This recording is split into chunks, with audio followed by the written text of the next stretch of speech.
ठीक है, अब जो हमारा कॉन्सेप्ट है, टॉपिक है, वो है क्वालिटी फंक्शन डिप्लॉयमेंट, QFD इसको शॉर्ट फॉर्म के अंदर बोला जाता है। Quality function deployment is a quality management technique. ये क्या करता है बेसिकली, ये एक क्वालिटी मैनेजमेंट टेक्निक है that translates the need of customer into technical requirements of the software. जो क्या करता है कि कस्टमर की नीड्स को टेक्निकल रिक्वायरमेंट्स के अंदर कन्वर्ट करता है। ठीक है, QFD concentrates on maximizing customer satisfaction। इसका जो कॉन्सेंट्रेट होता है, यानी जो इसका मेन काम है, वो ये है कि ये कस्टमर की सेटिस्फेक्शन को मैक्सिमाइज करता है, उसको बढ़ाने की कोशिश करता है। QFD का जो मेन काम है वो क्या है कि ये कस्टमर की सेटिस्फेक्शन को मैक्सिमाइज यानी उसको बढ़ाने की कोशिश करता है। फ्रॉम सॉफ्टवेयर इंजीनियरिंग प्रोसेस, ये सॉफ्टवेयर इंजीनियरिंग प्रोसेस वही है जो अभी तक हम पढ़ते हुए आए हैं कि मतलब पहले आप प्लानिंग करते हैं, उसके बाद आप मतलब डिजाइनिंग करते हैं, उसके बाद आप मॉडलिंग करते हैं, कोडिंग वगैरह करते हैं, उसके बाद डिप्लॉयमेंट करते हैं। To accomplish this QFD emphasizes an understanding of what is valuable to the customer। QFD इस बात को emphasize करता है कि what is valuable to the customer, कि कस्टमर के लिए क्या वैल्यूएबल चीज है, और उसके बाद वो उसको डिप्लॉय करता है इंजीनियरिंग प्रोसेस को इस्तेमाल करते हुए। तो आप यहाँ पर एक चीज नोट कीजिएगा कि क्वालिटी फंक्शन डिप्लॉयमेंट, यहाँ पर डिप्लॉयमेंट का लफ्ज तो जरूर आ रहा है, लेकिन यहाँ पर हम जो एट द एंड सॉफ्टवेयर को डिप्लॉय करते हैं वो वाली बात नहीं है। हम डिप्लॉय जरूर करेंगे, लेकिन वो पूरा इंजीनियरिंग प्रोसेस खत्म होने के बाद डिप्लॉय करेंगे। यहाँ पर जो क्वालिटी फंक्शन डिप्लॉयमेंट है, ये एक टेक्निक है जो आपके कस्टमर की सेटिस्फेक्शन को मैक्सिमाइज करने के लिए इस्तेमाल की जाती है। ठीक है, QFD identifies 3 types of requirement. इसके अंदर 3 तरह की रिक्वायरमेंट क्वालिटी फंक्शन डिप्लॉयमेंट के अंदर आती हैं। पहले आपके पास होती है नॉर्मल रिक्वायरमेंट, दूसरी आपके पास होती है एक्सपेक्टेड रिक्वायरमेंट, और थर्ड आपके पास होती है एक्साइटिंग रिक्वायरमेंट। इन तीनों को बहुत डिटेल से आपको समझना होगा कि इन तीनों के अंदर क्या फर्क है। बहुत माइनर सा फर्क है, तकरीबन आप चीज़ों को समझ भी चुके हैं, बस इनके नाम इन्होंने चेंज करके थोड़े से अलग कर दिए। ठीक है, तो दोबारा से एक दफा समझ लेंगे QFD क्या है। बेसिकली QFD आपके पास एक क्वालिटी मैनेजमेंट टेक्निक है जो कस्टमर की नीड्स को मैक्सिमाइज यानी कस्टमर की सेटिस्फेक्शन को मैक्सिमाइज करने के लिए इस्तेमाल की जाती है। और ये क्या करती है कि आपकी कस्टमर की नीड्स को टेक्निकल रिक्वायरमेंट्स के अंदर कन्वर्ट करके आपको देती है। 3 तरह की रिक्वायरमेंट QFD के अंदर होती है। एक आपकी होती है नॉर्मल रिक्वायरमेंट, एक आपकी होती है एक्सपेक्टेड रिक्वायरमेंट, और थर्ड आपके पास होती है एक्साइटिंग रिक्वायरमेंट। अब नॉर्मल रिक्वायरमेंट क्या होती है? The objective and goals that are stated for a product और सिस्टम। अब ये इसकी पर्टिकुलर डेफिनेशन है कि वो काम जो आपने सिस्टम को करने के लिए दिए हैं वो आपके पास नॉर्मल रिक्वायरमेंट है। यानी इसको आप सिंपल टर्म्स के अंदर समझना चाहें तो जो फंक्शनल रिक्वायरमेंट अभी हमने डिस्कस की हैं, वही की वही फंक्शनल रिक्वायरमेंट आपकी नॉर्मल रिक्वायरमेंट को ही रिप्रेजेंट कर रही है। तो the objective and goals that are stated, जो भी काम आपने करने को दिए हैं वही आपकी क्या है, नॉर्मल रिक्वायरमेंट्स है विथ द कस्टमर।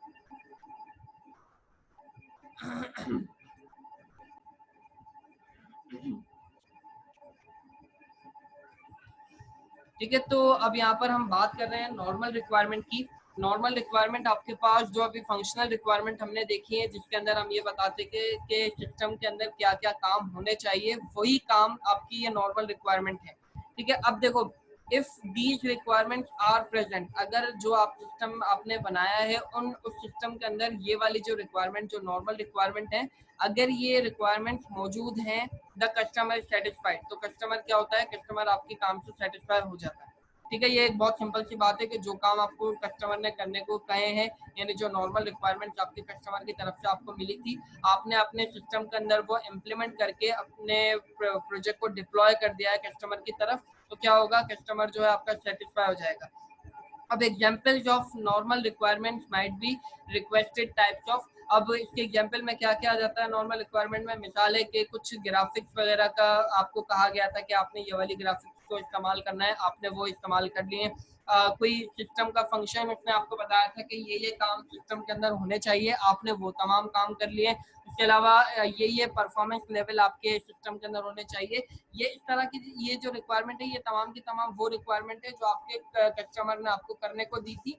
और आपने वो करने के बाद अपने प्रोजेक्ट को डिप्लॉय कर दिया है, तो आपका कस्टमर जो है आपके काम से सेटिस्फाई हो जाएगा। ये एक नॉर्मल सी बात है ना कि जो काम आपको करने को दिया गया आपने वो कर लिया, तो इससे आपका कस्टमर सेटिस्फाई हो जाएगा। तो सिंपल अल्फाज में अगर नॉर्मल रिक्वायरमेंट को समझना है तो वो यही है कि फंक्शनल रिक्वायरमेंट जो है आपकी वो नॉर्मल रिक्वायरमेंट है। उसके बाद दूसरी रिक्वायरमेंट आपके पास चलते हैं, ये आपके पास होती है expected requirement. These requirements are implicit to the product or system and may be so fundamental that the customer does not explicitly state them. जैसे अभी मैंने आपको बताया था कि कुछ रिक्वायरमेंट ऐसी होती हैं जो आपको कस्टमर डायरेक्टली नहीं बताता है। जैसे नॉन फंक्शनल रिक्वायरमेंट जो थी वो डायरेक्टली आपका कस्टमर आपको नहीं बताएगा कि ये काम आपके सिस्टम में होने चाहिए। Customer does not explicitly state them, customer इनको डायरेक्टली आपको नहीं बताता है। Their absence will be a cause of significant dissatisfaction. In अगर ये वाली जो रिक्वायरमेंट है, जो एक्सपेक्टेड रिक्वायरमेंट होती हैं, अगर ये रिक्वायरमेंट आपके सिस्टम के अंदर मौजूद नहीं होगी, मतलब आपने सिस्टम बनाकर अपने कस्टमर को दे दिया है, डिप्लॉय कर दिया है, और ये जो एक्सपेक्टेड रिक्वायरमेंट्स हैं ये आपके सिस्टम के अंदर एब्सेंट है, यानी वो वहां पर मौजूद नहीं है, तो फिर क्या होगा, सिग्निफिकेंट डिससैटिस्फैक्शन आपके कस्टमर की तरफ से आपको मिलेगी, यानी आपका कस्टमर जो है आपके काम से सेटिस्फाई नहीं होगा अगर ये वाली जो रिक्वायरमेंट है आपके सिस्टम में मौजूद नहीं है। अब इनकी एग्जाम्पल क्या है, मिसाल ले लो। Examples of expected requirement are ease of human और मशीन इंटरेक्शन। अगर जो सिस्टम आपने बनाया है वो इतना ज्यादा कॉम्प्लेक्स आपने बना दिया है कि मतलब जो आपका यूजर है वो उसको इस्तेमाल ही नहीं कर पा रहा है, तो फिर इस तरह का काम अगर आपने कर दिया, यानी उसको आपने इजी नहीं बनाया, आपने उसको बहुत ज्यादा कॉम्प्लेक्स बना दिया है, बहुत ज्यादा मुश्किल बना दिया है, तो फिर क्या होगा कि आपका सिस्टम जो है वो फेल हो जाएगा, आपको कस्टमर की तरफ से डिससेटिस्फेक्शन मिलेगी।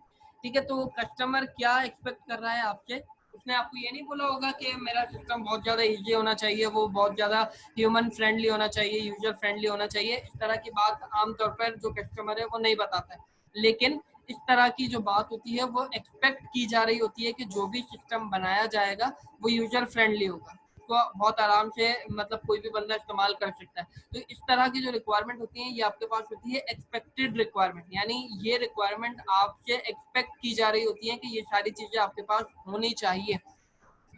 ओवरऑल ऑपरेशनल करेक्टनेस, सारी चीजें उसके अंदर करेक्ट काम कर रही हूँ, एंड रिलायबिलिटी, आपका जो सिस्टम है वो रिलायबल हो। यानी ये तकरीबन वो वाली रिक्वायरमेंट है जो जिनको हम नॉन फंक्शनल रिक्वायरमेंट की कैटेगरी के अंदर लेकर जा रहे थे, कि ये रिक्वायरमेंट आमतौर पर आपका कस्टमर जो है वो एक्सप्लिसिटली आपको नहीं बताता है, बल्कि आपको ये वाली जो रिक्वायरमेंट्स हैं ये अपने सिस्टम के अंदर खुद से इम्प्लीमेंट करनी होती है। ठीक है, तो नॉर्मल रिक्वायरमेंट वो रिक्वायरमेंट आपके पास है जो आपका कस्टमर आपको बताएगा करने के लिए, और आपने अपने सिस्टम में वो इम्प्लीमेंट करनी होंगी।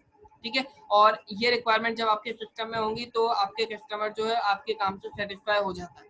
ठीक है, इसके अलावा एक रिक्वायरमेंट आपके पास होती है एक्सपेक्टेड रिक्वायरमेंट। ये रिक्वायरमेंट आपके पास एक्सपेक्ट की जा रही होती है, ऑटोमेटिकली ये बताई नहीं गई होती है। ठीक है, तो मिसाल ले लें कि आपने एक सिस्टम को बना तो लिया है, यूजर ने जो काम आपको करने को कहा था, लेकिन वो ये एक्सपेक्ट कर रहा था आपसे कि उसका जो परफॉर्मेंस लेवल है वो अच्छा होना चाहिए।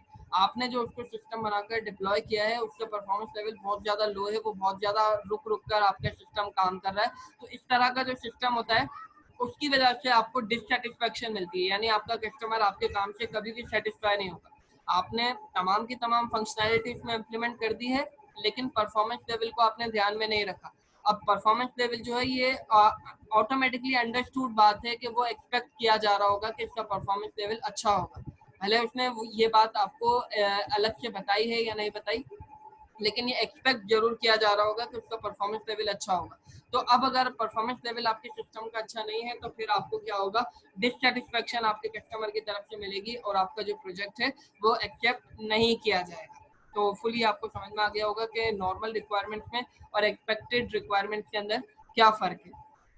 इसके बाद थर्ड टाइप की जो क्यूएफडी के अंदर रिक्वायरमेंट्स आती हैं वो एक्साइटिंग रिक्वायरमेंट्स आपके पास आती हैं। देखें, अब एक्साइटिंग रिक्वायरमेंट्स वो रिक्वायरमेंट्स आपके पास होती हैं जो ना यूजर आपको नॉर्मल रिक्वायरमेंट्स के अंदर बताता है, ना ये रिक्वायरमेंट्स आपके सिस्टम से एक्सपेक्ट की जा रही होती है। ये वो रिक्वायरमेंट हैं जो आपका जो भी डेवलपर है वो अपनी तरफ से कुछ एक्स्ट्रा फीचर आपके सिस्टम के अंदर इम्प्लीमेंट कर देता है, ठीक है। These features go beyond the customer's expectation. ये कस्टमर की जो एक्सपेक्टेशन है उससे भी ज्यादा बाहर की तरफ होती हैं and prove to be very satisfying when present. अगर ये वाली रिक्वायरमेंट्स आपके सिस्टम के अंदर प्रेजेंट होंगी तो आपका कस्टमर जो है बहुत ज्यादा आपके काम से सेटिस्फाई हो जाएगा कि आपने जो काम करने को कहा गया था उसके अलावा उससे ज्यादा आपने काम करके उसको दिया, ठीक है। तो ये इन रिक्वायरमेंट से आपका कस्टमर जो है बहुत ज्यादा एक्साइटेड हो जाता है, इसीलिए इसका नाम क्या रखा गया है, exciting requirement. For example software for a new mobile phone, अगर आपको कोई मोबाइल फोन के लिए सॉफ्टवेयर डेवलप करने के लिए दिया गया है, कम्स विद स्टैंडर्ड फीचर, यानी उसके जो स्टैंडर्ड फीचर आपको बनाने के लिए दिए गए थे आपने वो इम्प्लीमेंट कर दिए, ठीक है। जो आपको मोबाइल फोन के अंदर स्टैंडर्ड फीचर्स बनाने के लिए दिए गए थे आपने वो बना लिए, but is coupled with a set of unexpected capabilities, लेकिन आपने क्या किया है इसके अंदर कुछ अनएक्सपेक्टेड चीजें भी ऐड कर दी हैं जो यूजर बिल्कुल भी एक्सपेक्ट नहीं कर रहा था, लेकिन इन चीजों की यानी इन फीचर्स को ऐड करने की वजह से क्या होगा, आपका सिस्टम और ज्यादा बेहतर हो जाएगा, ठीक है। ये कस्टमर की तरफ से आपको नहीं कहा गया है, लेकिन आप अपनी तरफ से इसको ऐड कर रहे हैं सिस्टम में ताकि वो और ज्यादा बेहतर हो सके। तो for example multi touch screen, आपको ये करने को नहीं कहा गया था, लेकिन जब आपने मोबाइल फोन के सिस्टम को डेवलप किया है तो आपने उसके अंदर ये वाला फीचर भी ऐड कर दिया है अपनी तरफ से, विजुअल वॉइस मेल ये कुछ फीचर्स हैं जो आप एक्स्ट्रा ऐड कर रहे हैं। तो इस तरह के जो आप एक्स्ट्रा रिक्वायरमेंट्स को अपने सिस्टम के अंदर इम्प्लीमेंट कर रहे होते हैं वो आपके पास कहलाती हैं एक्साइटिंग रिक्वायरमेंट्स, यानी ये ना आपको यूजर ने करने को कही है, ना आपके पास ये एक्सपेक्ट की जा रही थी कि ये चीजें हमारे सिस्टम के अंदर मौजूद होनी चाहिए, बल्कि आपने क्या किया है, आपने यूजर रिक्वायरमेंट को भी इम्प्लीमेंट कर दिया और जो एक्सपेक्टेड रिक्वायरमेंट थी उनको भी आपने ध्यान में रखा। उसके अलावा कुछ एक्स्ट्रा फीचर आप अपनी तरफ से अपने यूजर को प्रोवाइड कर रहे हैं। तो जब इस तरह की रिक्वायरमेंट आपके सिस्टम के अंदर होती है तो वो बहुत ज्यादा आपका कस्टमर जो है बहुत ज्यादा सेटिस्फाई हो जाता है।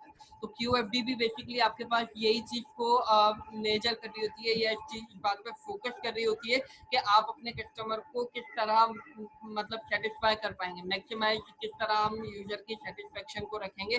तो QFD बेसिकली ये टेक्निक है।